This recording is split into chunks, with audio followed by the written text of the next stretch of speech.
వస్తే ధర్మపురి నియోజకవర్గానికి ప్రస్తుతం ప్రాతినిధ్యం వహిస్తున్నటువంటి ప్రభుత్వ విప్ అడ్డూరు లక్ష్మణ్ కుమార్ గారు మరి ఇక్కడ అడ్డగోలుగా ఏదైతే ఇక్కడ ఉన్నటువంటి నియోజకవర్గానికి శాంక్షన్ అయినటువంటి ఏదైతే అగ్రికల్చర్ డిగ్రీ కళాశాల మహిళా డిగ్రీ కళాశాల తరలిపోతా ఉంటే మరి చేష్టలుడికి చూస్తూ ఉండు. మరోవైపు మరి గతంలో ఏదైతే మంత్రి సంక్షేమ శాఖ మంత్రిగా ఉన్నాడు, ఎస్సీ డెవలప్మెంట్ మంత్రిగా ఉన్నటువంటి కొప్పుల ఈశ్వర్ గారు తీసుకొచ్చినటువంటి ఆ నిధులను కూడా తానే తెచ్చిన అని చెప్పి గొప్పలు చెప్పుకొని అబాస్ పాలవుతున్న విషయాన్ని మనం ఇక్కడ ప్రధానంగా చూడవచ్చు.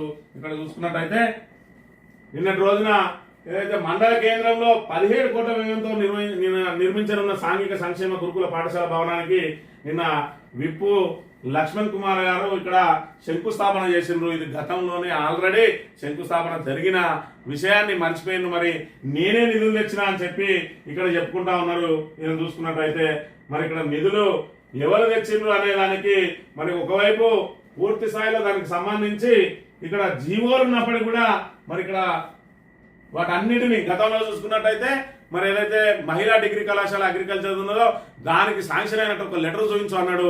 మరి ఇక్కడ దానికి సంబంధించిన పూర్తిగా ఏదైతే దానికి స్థలం కేటాయించిన అంశాలను కూడా మరి సవివరంగా చెప్పిన దాని మీద నోరు మెదపని మంత్రి విప్ గారు మళ్ళీ ఇక్కడ ఆల్రెడీ 2023 4వ తేదీ 2వ నెలలో శాంక్షన్ అయినటువంటి మరి ఇక్కడ 17 కోట్ల రూపాయలు జగిత్యాల జిల్లాకు సంబంధించి construction of new building for residential schools TSWRS junior college at land allotted to and extend 7 acres in survey number 735 at Gollapalli village Jagtial 17 కోట్ల రూపాయలు 1700 లక్షలు 17 కోట్ల రూపాయలు ఇక్కడ ఆల్రెడీ శాంక్షన్ అయింది.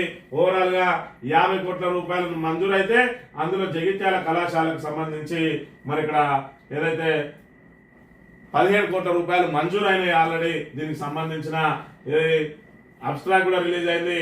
దీనికి సంబంధించి జియో రిలీజ్ అయింది 4/2/2023 తేదీన. అయితే నేనే తెచ్చిన అని చెప్పి ఇక ఈ రకంగా మరి చెప్పుకుంటా ఉన్నాడు. ఏదైతే ఇప్పుడు అప్పటి ప్రభుత్వం దృష్టికి తీసుకెళ్లినా పట్టించుకోలేదని ఇప్పుడు సోషల్ వెల్ఫేర్ రెసిడెన్షియల్ పాఠశాలకు నిధులు మంజూరు చేయించాలని ధర్మపురి ఎమ్మెల్యే ప్రభుత్వ విప్ లక్ష్మణ్ కుమార్ అన్నారు. ఇక నుంచి విద్యార్థుల కష్టాలు తీరినట్లని మండల కేంద్రంలో 17 కోట్లతో నిర్మించిన సోషల్ వెల్ఫేర్ రెసిడెన్షియల్ పాఠశాల భవనానికి శంకుస్థాపన చేశారు. ఇచ్చిన మాట ప్రకారం పక్కా భవనం తీసుకొచ్చామన్నారు. పనులను పూర్తి చేసి మగ్గిడిలో ఉన్న స్కూల్ ను మగ్గిడిలో నడుస్తా ఉన్నదట. ఇప్పుడు అది కూడా జగిత్యాల ఏదైతే గొల్లపల్లిలోనే స్టార్ట్ అయితే దాన్ని ప్రహరీ గోడ కూలితే నానా రాద్ధాంతం చేసి దాన్ని మగ్గిడికి తరలించిండ్రు. ఇప్పుడు చూసుకున్నట్టయితే ఈయన ఏదైతే మాట ఇచ్చిన ప్రకారం అంటాడు, ఈయన మాట ఇచ్చేటప్పటికే 17 కోట్లు మంజూరైన విషయాన్ని మరి ఈయన మర్చిపోతా ఉన్నాడు.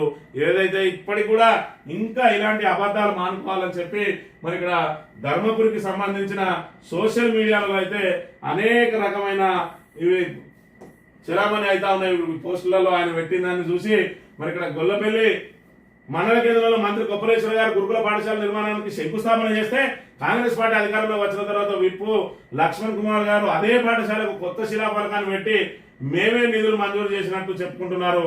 ఇప్పుడు ధర్మపురి నియోజకవర్గంలో పరిస్థితి ఎలా ఉందంటే ఎవరికో పుట్టిన బిడ్డను నా బిడ్డ అని ముద్దాడుతున్నట్లున్నదని చెప్పి ఇట్లా సెటైరికల్ మరి ఇక్కడ వాట్సాప్లలో సెటైరికల్ పోస్టులు కూడా మరి పెడతా ఉన్నారు. ఇప్పటికైనా మరి ఇక్కడ ఏదైతే లక్ష్మణ్ కుమార్ గారు ఇప్పటికైనా మరి అబద్ధాలను మానుకొని ఏదైతే దాని నియోజకవర్గ అభివృద్ధి కోసం ప్రయత్నం చేయాలి. గతంలో తెచ్చిన నిధులు మరి ఇక్కడ మేం తెచ్చినామని చెప్పి చెప్పుకోవడం కాకుండా ఏదైతే మహిళా కళాశాల తరలిపోతా ఉన్నదో దానికి అడ్డుకట్ట వేయాలి. ఆల్రెడీ దానికి 50 ఎకరాల ల్యాండ్ అలాట్ అయి ఉన్నది వెలుగటూరు మండలంలో. దాన్ని నిలబెట్టే ప్రయత్నం చేయాలి. ఆల్రెడీ వచ్చిన నిధులు నేను చెప్పినా అని చెప్పి ఇంకా అబాస్ పాలు కావద్దు అని చెప్పి కోరుతా ఉన్నాం. ధర్మపురి నియోజకవర్గం 17 నెలల్లో మరి అట్టడుగుకు చేరుతా ఉన్నది. మరి ప్రభుత్వ విప్పుగా ఉన్నాడు. మరి ఇక్కడ ఆయనకు ప్రోటోకాల్ ఉన్నది. నిధులు తీసుకురావడంలో మాత్రం ఆయన విఫలమవుతున్నాడు. ఉన్న కళాశాల తరలిపోతా ఉన్నా కూడా చేష్టలుడికి చూస్తా ఉన్నాడు అని చెప్పి ధర్మపురికి సంబంధించిన నియోజకవర్గ ప్రజలందరూ కూడా మరి ఇక్కడ గుర్రుగా ఉన్నారు. ఇప్పటికైనా విద్యార్థులకు న్యాయం జరగాలని అంటే కళాశాలను తరలిపోకుండా చూడండి. బీఆర్ఎస్ ప్రభుత్వంలో వచ్చిన నిధులను నేను తెచ్చిన నిధులు అని చెప్పుకోవడం మానుకొని మీ వంతుగా మరి కొత్తగా ఏం చేయాలనే దానికి, కొత్తగా అభివృద్ధి కార్యక్రమాలకు ఏ విధంగా నిధులు తీసుకురావాలనే దాని మీద దృష్టి పెట్టాలి. కానీ ఇంకా కూడా అబద్ధాల మీదనే ప్రజలను ఏమార్చే ప్రయత్నం చేయద్దు. ఇప్పటికే మీ అబద్ధాలు 6 గ్యారంటీలు 420 హామీలతోటి మరి ఇక్కడ కాంగ్రెస్ మరి రాష్ట్ర వ్యాప్తంగా ప్రజలందరినీ నిండా ముంచింది. మరి అలా ధర్మాత్ములు లాంటి మరి ఇక్కడ కొప్పుల ఈశ్వర్ను కోల్పోయిన, ఏదైతే ఆయనను ఎమ్మెల్యేగా మరి ఓడించి ఆయన సేవలను కోల్పోయిన ధర్మపురి ప్రజలందరూ కూడా ఇప్పుడు కొప్పుల ఈశ్వర్ కోసం ఎదురు చూస్తా ఉన్నారు. ఆయనను మరి మర్చిపోవాలి అంటే మీరు ఖచ్చితంగా ఆయన చేసిన ఏవైతే సేవలు ఉన్నాయో, ఆయన తెచ్చిన నిధులు ఏవైతే ఉన్నాయో అంతకంటే రెట్టింపు తేయగలిగినప్పుడే మీకు ఇది ఉంటుంది. కానీ ఆయన తెచ్చిన నిధులను నేను తెచ్చిన అని చెప్పి గప్పాలు కొట్టుకుంటే మీరు అవాస్ పాలు కాక తప్పది. రాబోయే రోజులలో ప్రజలు అన్ని గమనిస్తా ఉన్నారు. ఎవరికేం తెలియదు అనుకుంటాను. లక్ష్మణ్ కుమార్ గారు ఖచ్చితంగా అందరికీ అన్ని తెలుసు.